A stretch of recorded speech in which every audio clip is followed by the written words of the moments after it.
Hi, I'm Steve Van Metre and welcome to this special edition of the Macro Show titled QE is like valeting your car.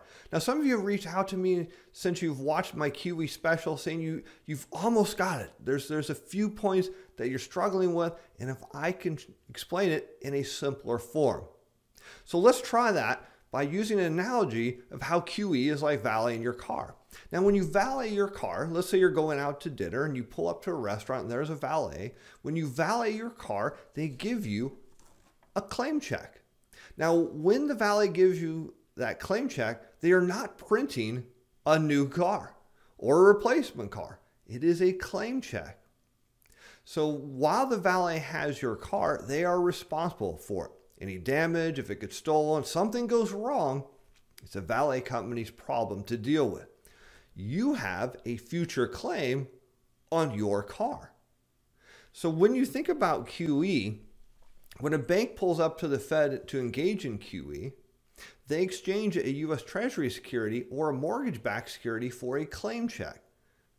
We call that claim check a reserve asset. Now, the Fed has a U.S. Treasury or mortgage-backed security, which they're responsible for. It's on the Fed's balance sheet. They receive the dividends for it. When it matures, they receive the principal amount for it. When all that happens, they reinvest them in more U.S. Treasury and mortgage-backed securities. The Fed is the owner of those assets. The bank has a claim check called a reserve asset in the future for a U.S. Treasury or mortgage-backed security. Now, unlike your car, which has a very specific claim check tied to it, a reserve asset can be tied to, used as a claim in the future to any U.S. Treasury or mortgage-backed security. So when the Fed unwinds the program, should they do that, called quantitative tightening, a reserve asset can be exchanged for a U.S. Treasury or mortgage-backed security. It doesn't have to be the exact one in the quantitative easing exchange. Now let's take that to the next step, because some people struggle with, I don't understand how reserve assets can move inside the system.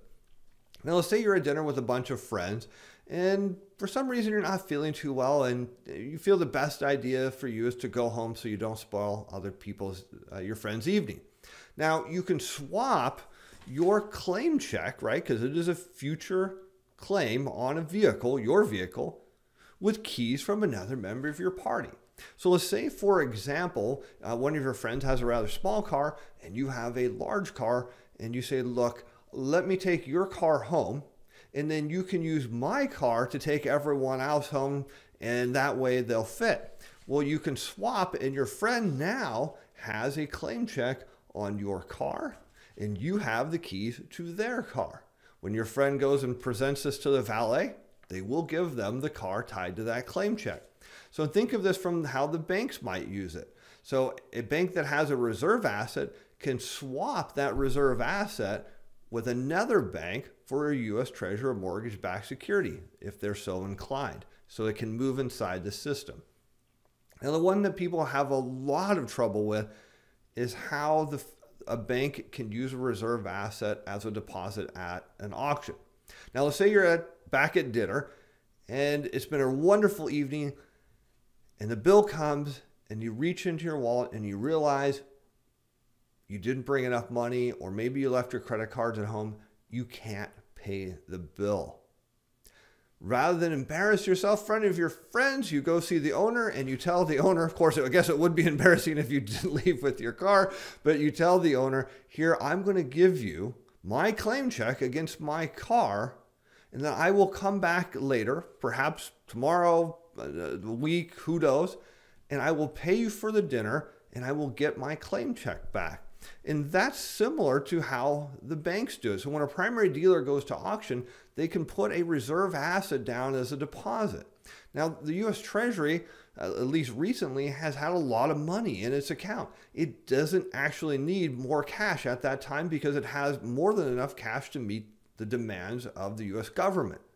So to keep cash in the banking system, the banks are allowed to use a reserve asset as a deposit, and then at the time the Treasury needs that money, they just claim, they call the bank and make a claim and say, hey, we're turning in your claim ticket and we need our cash now. The Treasury is not actually spending reserve assets. They're just a deposit on a future claim. Now, the last one is that reserve assets can be used as collateral for a loan. Now, we've talked about this many times before. So you've heard that reserve assets they can become high-powered money, but that's only when they're used to lend.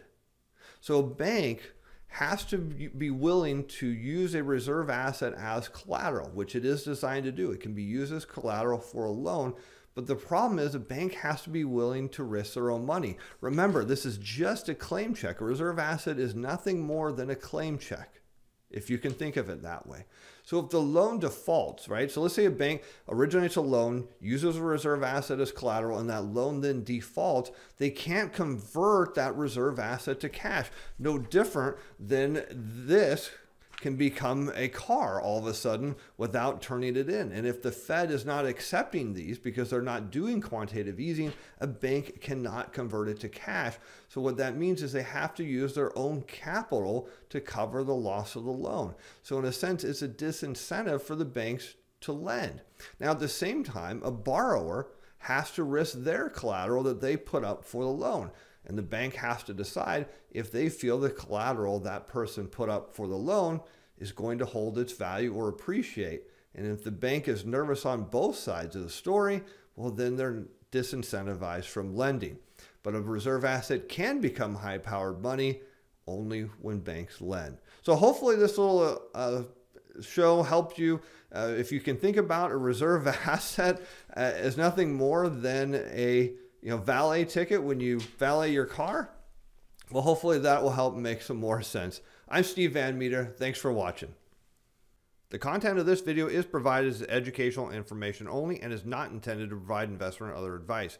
This material is not to be construed as a recommendation or solicitation to buy or sell any security, financial product, instrument, or to participate in any particular trading strategy.